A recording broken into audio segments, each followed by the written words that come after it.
Saan na ba yung batang yun? I'm gonna try muna si Fred. Baka alam niya kung nasaan. Hi, Tita! How's a beautiful day? Hi, Fred. Can I ask you something? Nagkita ba kayo ni Honey or magkasama kayo ngayon? Naku, Tita, hindi po kami magkasama. Bakit po? Nawawala ba siya? Yes, kanina ko pa siya kasi hinahanap dito sa buong bahay and then pumunta pa ako na school. And I was trying to call her but she always dropped my call. Naku, Tita. Baka naglalabas lang yun ng sama ng loob. Kasi lately, sobrang sad niya because she found out na may another girl ang daddy niya. Kaya pala pati ikaw malungkot lately. Oh my God, ito yung kinatatakot ko, Fred, na malaman niya. Ay, paano ba to? Alam ko nasasaktan siya ngayon, but Fred, can you help me to look for her? Sige po, Tita. I'll do my best. Hanapin ko po and pag-ask na din siguro ko sa mga ibang friends namin. Once na makita ko siya, iuuwi ko po siya sa inyo, okay?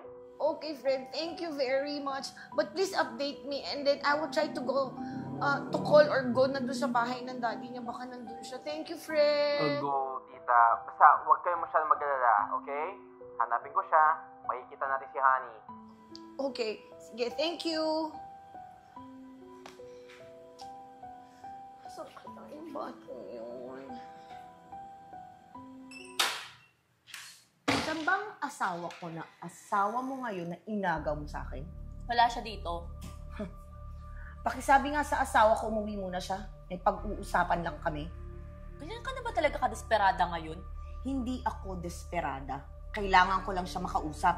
Wala nga siya dito. Bakit ba ang kulit mo? Hindi ako makulit. At wala akong pakialam sa inyong dalawa ni Odi. Isaksak mo siya sa baga mo. Kailangan ko siya makausap. This is concern about my daughter. Talaga lang ha. Ginamit mo pa yung anak mo. Kapal din talaga ng mukha mo, no? Hindi ka na mahal ni Odi. Ako na yung mahal niya ngayon. Wala akong pakialam. Sasabihin mo sa kanya umuwi siya. Kailangan namin mag-usap. Pag nagawa mo to, iyong-iyo siya. Pero pag hindi, hindi ko kayong dalawa titigilan. Umalis ka na dito sa pamamahay ko. Ay, hindi mo ako kailangan ipagtabuyan. Yung init-init itong bahay mo, parang impyerno. Kasi merong nakatirang isang demonyong katulad mo.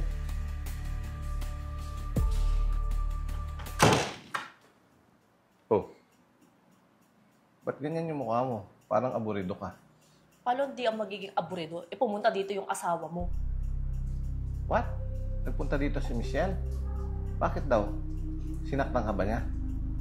Di naman niya ako sinaktan, pero nakakainis lang kasi. Ako na nga yung pinili mo, ayaw na pa rin tumigil. Gusto niya kausapin ka pa daw niya at umuwi ka daw dun muna sa inyo.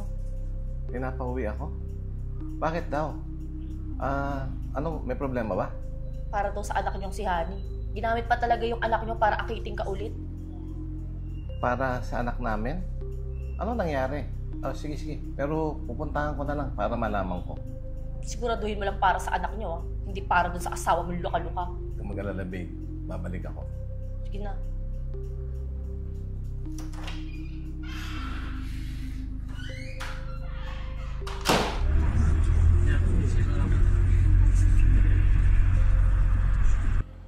Michelle, sorry, di ako nakapunta ka agad.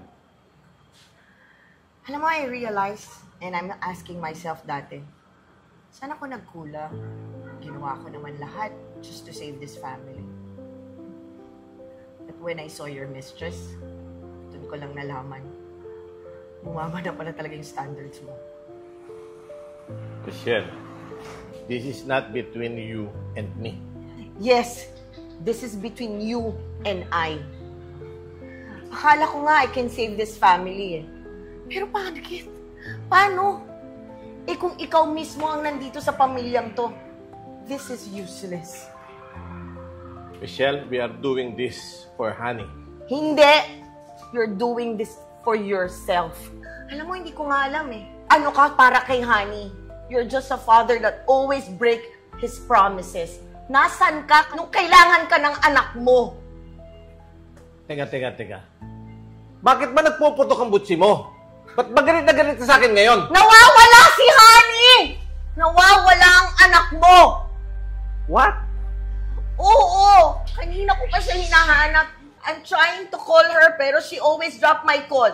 Hinalughog ko na yung buong bahay, wala siya.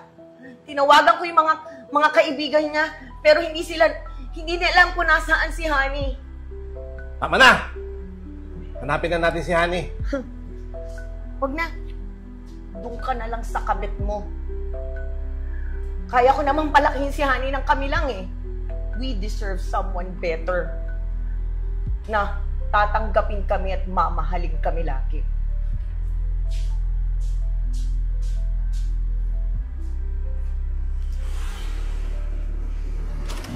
Tita! Dito na kami, Honey! Anak! Saan ka ba pumunta? Nag-worried ako sa'yo. I'm so sorry, Mommy. I made you worried.